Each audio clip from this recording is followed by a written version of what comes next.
Good morning, friends. Just to recap a little bit from yesterday, what we talked about in our live group time, we discussed how the Great War, now known as World War I, in Europe got started. So we had our European countries that joined alliances with each other, meaning that they would help protect one another and join in their battles to kind of have their back if it came down to that. So we had our pink countries, Germany, Austria-Hungary, and Italy. They made the Triple Alliance. They are now referred to as the Central Powers. As the Great War begins, the Great War now, today we call World War I. Of course, at the time, we didn't know there would be another one, so it was just called the Great War. Italy decided to try to remain neutral. They did not hold up their alliance and join war with Germany and Austria-Hungary when it began.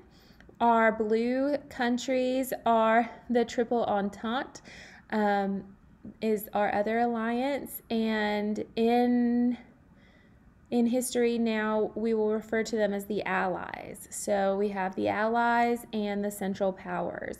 And remember, it all started because Austria-Hungary was trying to take over some of this yellow land over here that at one time belonged to the Ottoman Empire, and those countries were wanting their freedom. Austria-Hungary kind of jumped in, and their Archduke Franz Ferdinand and his wife Sophie were assassinated in Sarajevo in Bosnia. And that kind of sparked the whole war. So because of these alliances, as one country jumps in, their allies jump in with them, and now we have a lot of countries in Europe involved in a war together. So let's find out how the U.S. got involved in that. So the U.S., at the time, Woodrow Wilson was president, and he really believed that we needed to, and America in general, believed that we needed to kind of mind our own business. We wanted to stay out of the quarrels of what's known as the Old World, meaning Europe, where we came from. Remember, America was still a new country. We're still a young country. And they didn't want to get involved. Now, that doesn't mean Americans didn't have opinions about it. So part of the American population supported the Allies because, after all, many of us came from heritage from Great Britain. We also remember the help from France during the American Revolution. And, of course, we don't want to be on bad terms with Great Britain again after everything we've been through. The other portion of the population kind of sided with the Central Powers because many of them were immigrants from those countries. So if your home country maybe is Germany and Germany is entered into a war, you might still be partial and want to be on their side. But one thing that they all agreed on was that nobody wanted to join this war.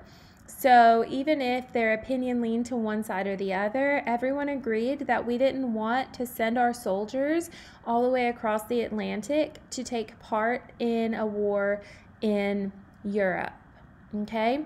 Now, America's trying to remain neutral, but a few things made that hard, and eventually it wasn't possible for us to remain neutral. So one thing that made that hard was that the Allies put an embargo on Germany's trade. Okay, so that means they kind of cut them off. We couldn't trade with them anymore. We couldn't get to them. They wouldn't let them get across the Atlantic. And so we weren't too worried about that because, of course, we traded more with Great Britain than we did with Germany. So it didn't affect us too much, but definitely was a little bit inconvenient. The other thing is that even though we were technically neutral, France and Great Britain and the Allies, they were asking us to provide them with food and supplies and weapons. So we kind of became their storehouse and their arsenal, and we were doing that. So we are bringing supplies to them across the ocean in boats, was the main way. So let's see what happens. Okay, so we're supplying the Allies with some supplies. We can't really trade with the Central Powers, and what happens? At the beginning of 1915, with the British embargo strangling its economy, Germany ordered its submarines, called U-boats, to sink British commercial ships in the North Atlantic. So here is the Atlantic Ocean over here. So Germany's got these submarines. Submarines were kind of a new technology for war, and that was one of their big things that the Germans used and the Central Powers used during World War I. So you all are familiar with a submarine. They called them U-boats, just the letter U, boats. And Germany ordered to sink any ships that belonged to the Allies in the North Atlantic Ocean. On May 7th, a German U-boat fired a torpedo into the Great British passenger liner, the Lusitania. The U-boat commander watched the ship sink, later recalling, "It was the most terrible sight I have ever seen. Desperate people ran helplessly up and down while men and women jumped into the water and tried to swim to empty overturned lifeboats. Roughly 1,200 people died in the attack. Among them were 128 Americans." Okay, so Germany tells their U-boats to sink any commercial ships coming from the Allies in the North Atlantic Ocean. Commercial would be like goods and things like that. Well, this happened to be a passenger ship called the Lusitania, and they shot them down. So the ship sinks, and on board were Americans. So now America is being directly affected by this war because we have lost some American citizens. And I've got a picture, it's actually a drawing of the Lusitania sinking, so I will post that in your content library today after group time's over. While the sinking of the Lusitania turned much of American public opinion against Germany, isolationist feeling ran deep, and many Americans still opposed getting involved in what they saw as a nasty fight among European powers. In the presidential election of 1916, Wilson campaigned on the slogan, "He kept us out of war," and narrowly won re-election. So Woodrow Wilson, he's up for re-election, and kind of the way he gets re-elected is reminding the Americans that he did not enter this war. He kept our troops home, and more people were still on board with not going to war than they were angry. In January 1917, however, it became increasingly difficult for the United States to stay out of the war when Germany announced that it would undertake unrestricted submarine warfare. Under this new policy, the German U-boats would target all ships of any nationality sailing toward Britain. In February and March, the Germans sank several American ships in the North Atlantic.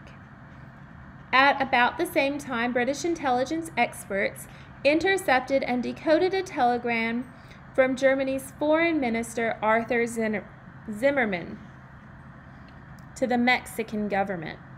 Now remember, Mexico is our neighbor to the south. We share a border.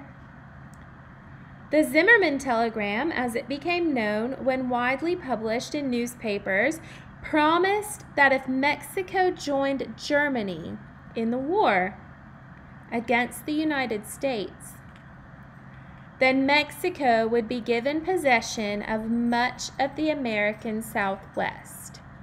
Now that was probably pretty tempting to Mexico because remember that land originally was part of Mexico. In the face of these German actions, President Wilson finally decided that the United States could no longer remain neutral. On April 2nd, Wilson appeared before Congress to ask for a declaration of war. Contrasting the democratic governments of Britain and France with the autocratic regime of Germany, Wilson declared, The world must be made safe for democracy. Wilson went on to say, we have no selfish ends to serve. We are but one of the champions of the rights of mankind. The president concluded, it is a fearful thing to lead this great peaceful people into war, into the most terrible and disastrous of all wars, civilization itself seeming to be in the balance. But the right is more precious than peace. 4 days later, Congress declared war on Germany.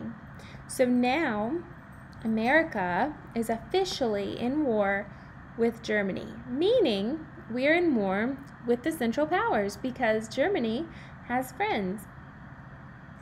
The last part we're going to read today is a little bit of preparing for war. So think about in the past, our other wars that we've talked about, the Civil War, the American Revolution. A lot of those soldiers, at least American soldiers, were volunteers, right? We had our Minutemen, we had our volunteers, we had our militias, and we didn't have a whole big, strong military training. So World War I ends up being the first conflict in which the United States relied on required military service. So that means instead of just letting people sign up or volunteer or join if you want to, they started up what's called a draft. And the draft, if you are a man of a certain age, unless you have like a physical condition that disallows you from being able to, like if you couldn't walk or you were blind, something like that, you didn't have a choice. When they called you, you had to go. Shortly after the declaration of war, Congress passed the Selective Service Act, which called for the drafting of military-aged men. During the Civil War, an unpopular draft had led to violent resistance. But in the Great War, energized by patriotism and anti-German feeling, most eligible young men uncomplainingly registered for the draft. And I'm going to also post for you guys some pictures of my great-grandfather. My great-grandfather was in World War I, and from what I understand, which I will have to read that story more, my dad sent it to me and I haven't had a chance to thoroughly look at it. Apparently, he actually met Stalin at the White House. So more to come on some of my family history involving World War I. If you guys have any family members that were involved in any way in World War I would love to hear about that too. So if you have a family member who wants to share a little video, or if you have some pictures of your relatives that you want to share in the collaboration page, I'll make a page for that in collaboration, okay? And I will post mine there as well. And I also posted a page in collaboration for things you find in nature. It's just titled Nature. So be on the lookout for those. All right, guys, tomorrow we will talk more about how the Great War, World War I, impacted us as a country and some of the things that we went through. Bye, guys.